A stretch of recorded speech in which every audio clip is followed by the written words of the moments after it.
Welcome back, everyone, to another Hearts of Iron 4 Dev Diary overview. This time we're going to be looking at the Manchukuo Dev Diary that actually came out Wednesday. So, I actually don't know all that much about Manchukuo from the Manchukuo side of things, aka from the administration of Manchukuo, how everything worked out. But I do know a lot about what the Japanese thought about Manchukuo, so I can't really make a really big history thing like I did with Japan. But yes, so will not really be all that in-depth this Dev Diary review, but I guess I can just point to some things that are interesting. Now, Manchukuo was established in 1932, and the Japanese basically dug up Pui, Aizen Pui, as I'm not sure exactly how to pronounce Aizen, but yeah. The last emperor of China that was deposed in 1911 to be the head of this puppet state.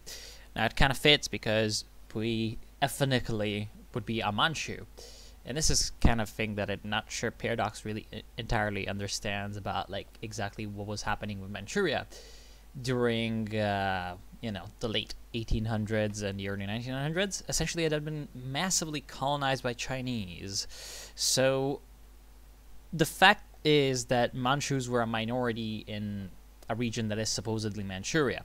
And I'm not sure if they exactly understand this, because we'll get to it soon. Now, Manchukuo is one of the weirdest players, rather, in the Chinese Civil War. Now, it's strange, because Manchukuo really was not a player in the Chinese Civil War.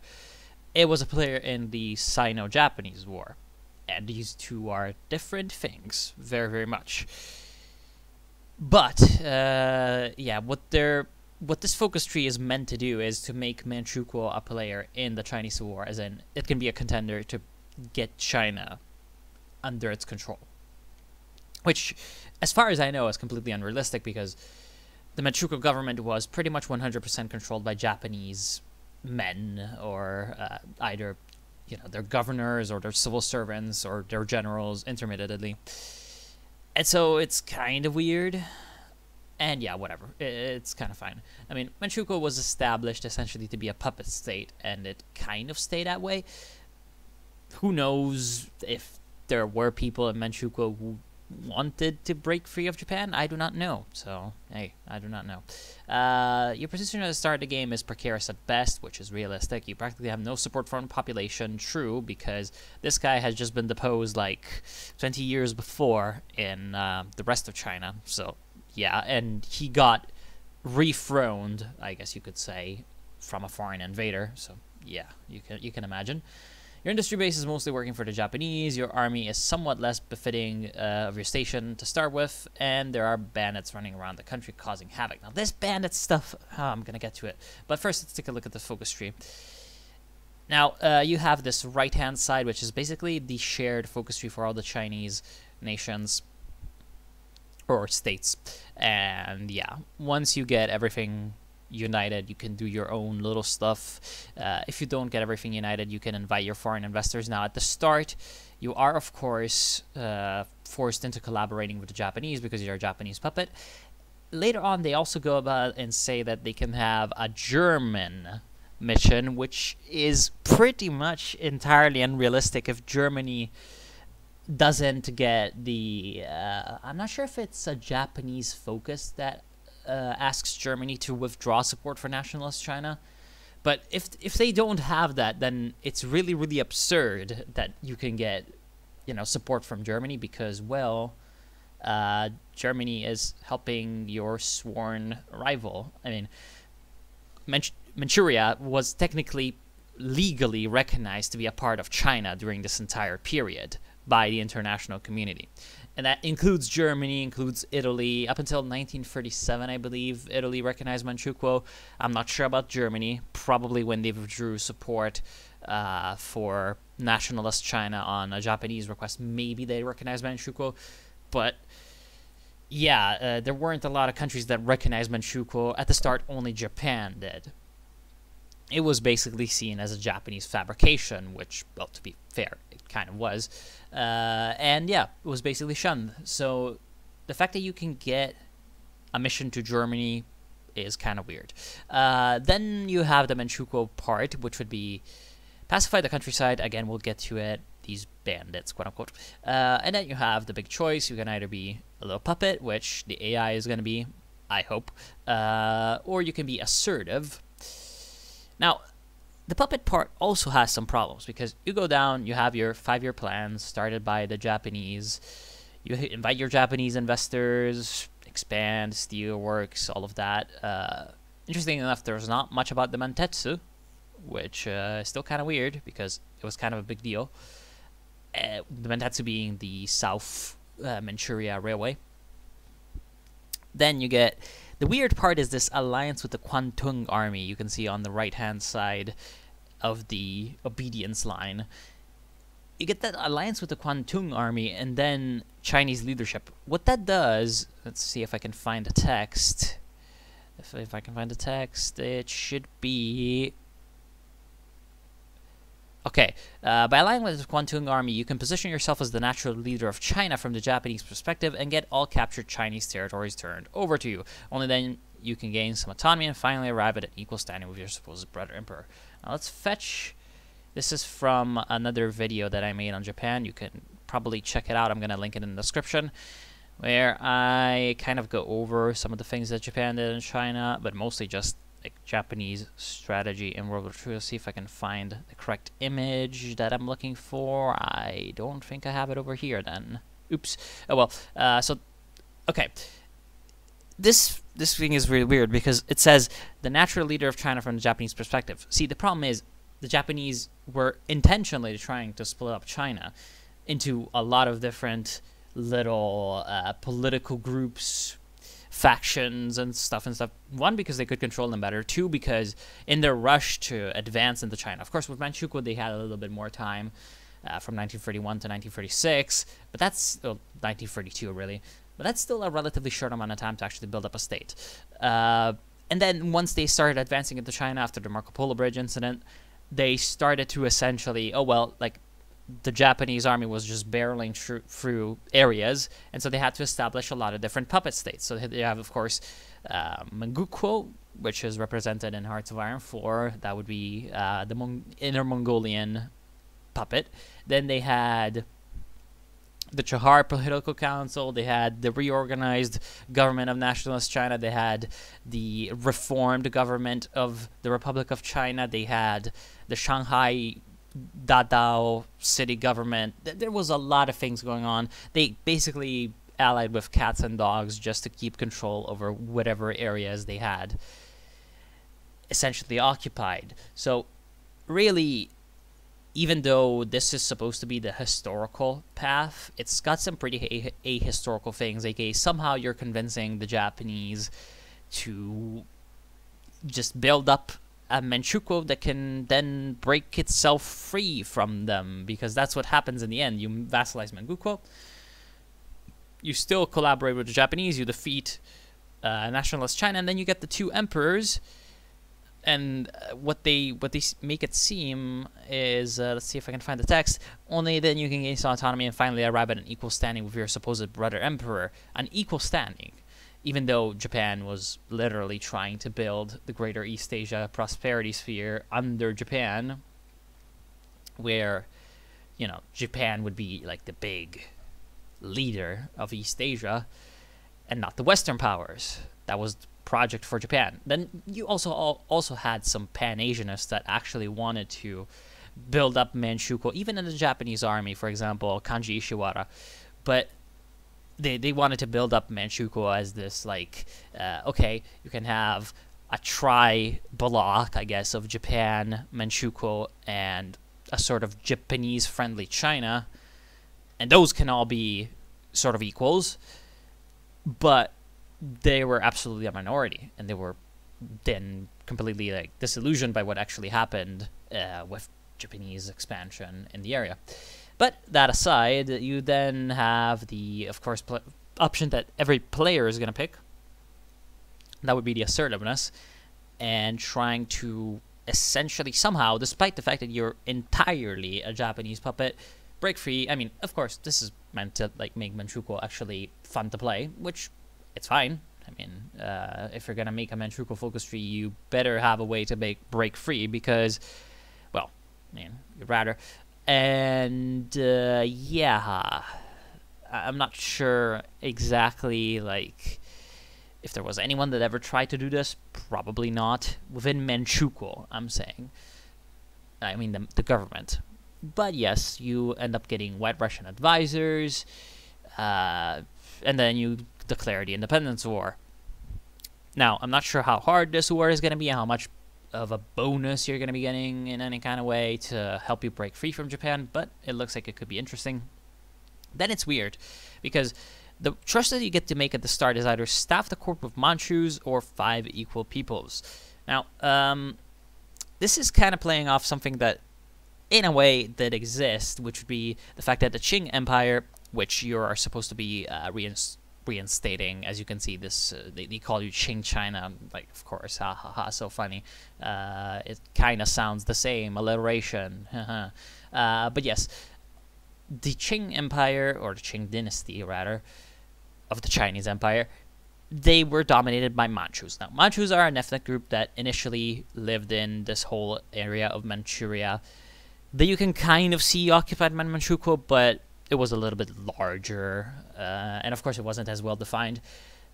And they eventually invaded China in the 17th century. They destroyed the Ming dynasty of China, and they replaced it. So the Manchus are nomadic, essentially people that were outside of the Chinese Empire, invaded the Chinese Empire and pulled a Mongol. So they took over, they destroyed the old dynasty, the Ming, and then they promptly became the new dynasty of China. A bit like the Mongols invading the Song and establishing the Yuan dynasty. You know, the one that Marco Polo gets to in his travels and meets Kublai Khan in Beijing and all of that. Now, while this is kind of a little bit of a sidetrack, these were still Manchus, and they kind of brought in some of their aspects of culture and tried to essentially impose it on the Chinese population. So it wasn't really like a Pacific assimilation of the conqueror into the conquered, but it was still a very complicated dynamic that eventually ended up building a lot of resentment within China against the Manchu oppressors or the Manchu occupiers. Now, that still didn't stop once the Chinese Republic was established in 1911 on a supposedly anti-Manchu rebellion, although really it was an anti-imperial revolution, establishing the doctrine of the 5 races under one, that would be like represented by the flag. Let's see if I can. This flag on the top left-hand side is kind of a modified version of it. You can see there's 4 colors in the top left. That would be red, blue, white, and black, and then there's a yellow that's you know, the majority of it, but that's because of this one is the Japanese version of that same flag, which was the flag of the Republic of China, until they adopted this one, which would be the current flag of the Republic of China, the white sun with blue sky. But it was supposed to mean that, like, the 5 races of China, that being the Han, the Chinese, the Manchus, the Mongols, the Muslims, and there was one more. I can't remember it, but yeah, sorry. Basically, they were all supposed to be part of this great nationality of China while being separate ethnic groups. And yeah, the Japanese kind of superficially adopted it with Manchukuo, and it would be, well, kind of a premise for Manchukuo to adopt it as well, which would be also kind of ironic considering it was a Chinese Republican ideology, the 5 races under one. And so using it for restoring the Qing dynasty would be kind of funny. But staffing the court with Manchus doesn't really seem to make any sense from any kind of practical or really ethnic, ideological kind of standpoint, because Puyi, while being ethnically Manchu, I mean, he spoke Chinese, so, and he basically was a Chinese emperor in every kind of way. He even ended up like living in the People's Republic of China and kind of like being a bit of a propaganda propaganda piece for the Chinese Communist Party. You know, he kind of resented what he did for Manchukuo, all of that, and died of old age in China. So it's kind of weird that he can like go full on, yeah, Manchus, even though Manchus are an ethnic minority in Manchukuo in 1936. And Manchu wouldn't really be his culture from like an cultural standpoint. He was Chinese, so really there's no reason to have the Manchukuo treatment, I guess you could say, because Manchukuo is, if we can find Manchukuo or Manchukuo if you're gonna be Chinese, that is an Inner Mongolian ethnically and regionally motivated uprising that is used by Japan. So the Inner Mongolian region, that would be, as opposed to Outer Mongolia, which is, well, right now in 1936, the People's Republic of Mongolia. And the Inner Mongolians were, of course, stirred up with an ethnic agenda, an ethnic ideology to remake sort of Mongolia that is independent of China, that is independent of the Soviet Union, and all of that. So there was an ethnic element to that. With Manchukuo, there was no ethnic element. It was supposed to be, again, having the 5 races under one. So really, even in the way the Japanese tried to build a state, it was not, a particularly big element. So being able to stuff the court with Manchus is kind of weird. Let's go back, however, to the last thing I need to talk about. Of course, like the gameplay, probably pretty fine. I mean, it's probably going to be very fun to reassert, the Qing Empire and all of that, because, hey, it's probably pretty hard, and probably also kind of interesting because you're going to get to fight both China and the Japanese. You're going to have a freeway war, which is not something that normally happens in Hearts of Iron. Now this, yeah, let's actually take the text. Okay, so apparently the first step for this is, by the way, when you are a loyal puppet of the Japanese, it has to be the pacification of the countryside. You can do this by either maintaining a military presence. Actually, no, for everybody. Yeah, right. You can either do this by maintaining a military presence in the relevant areas, or spending some of your manpower and infantry equipment in a more aggressive campaign to hunt them down. You should hurry, though, as the bandit raids will damage your infrastructure and industry if you let them proceed too long. Now, you seem to be under the impression that there's like bandits roaming the countryside, and Manchukuo's unstable, which is true. It was unstable, but what they seem to have missed is that these bandits were a complete fabrication of Japanese propaganda rather than actual what they actually were, which were guerrilla fighters against the Japanese, who wanted to reclaim Manchuria for China because they were ethnically Chinese. So yeah, I don't have all that much prepared for, again, like the history section, and I know Wikipedia, just look at how many armies were formed and different factions to regain Manchuria. Most of these were actually formed in and around 1932, 1933, and a number of these insurgents apparently skyrocketed to hundreds of thousands. Then, after some very, very aggressive, very, very costly campaigning, Japanese and the Manchurian collaborationists were able to bring that number down.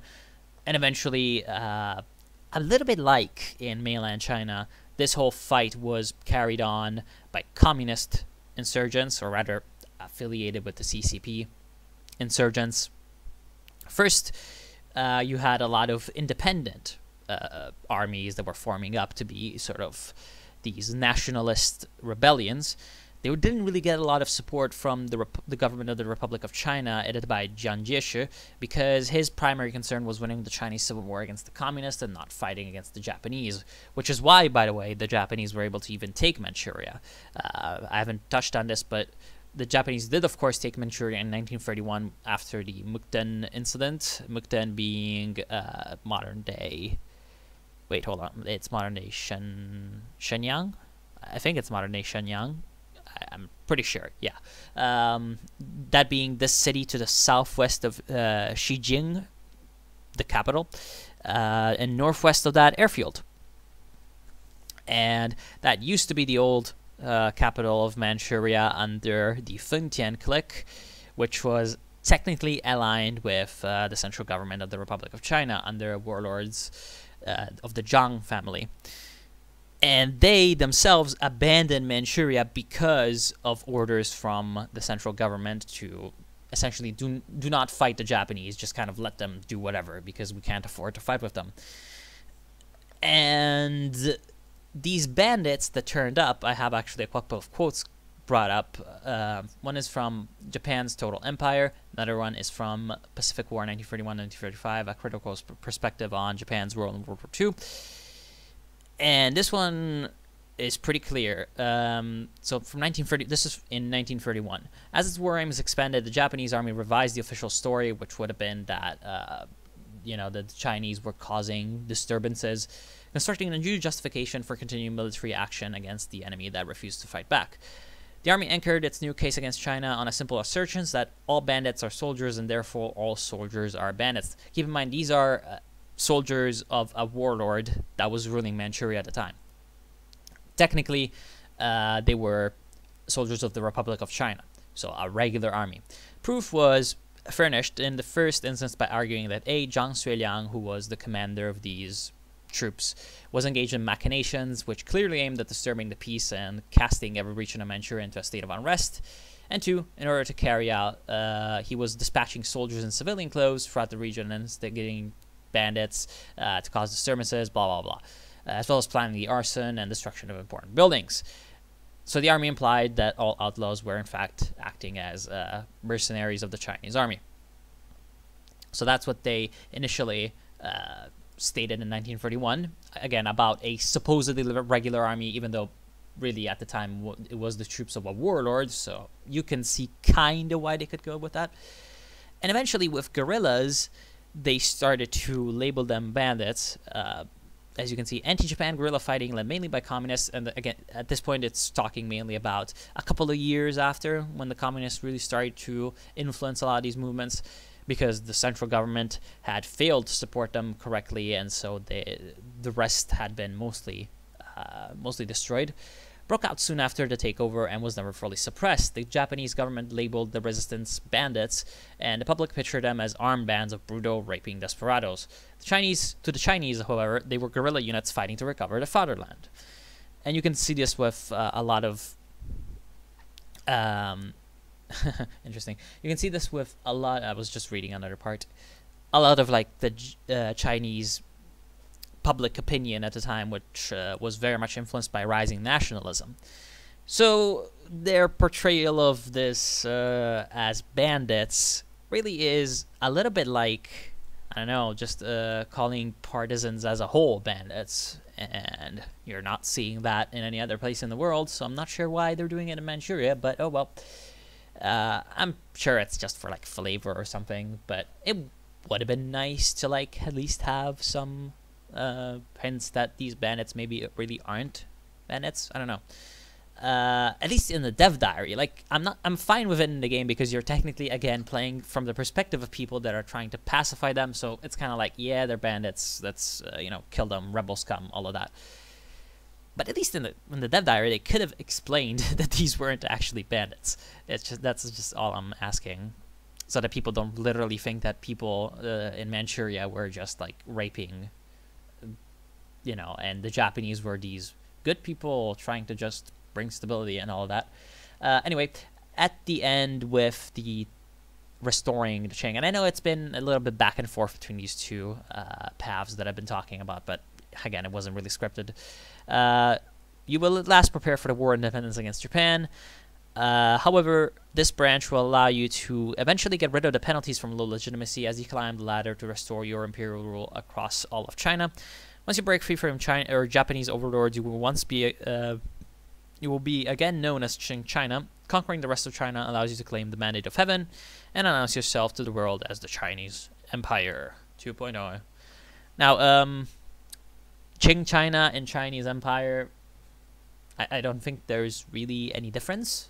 Like, literally, the Chinese Empire and the Qing dynasty are the same thing. Well, okay, no. The Qing dynasty is the Chinese Empire.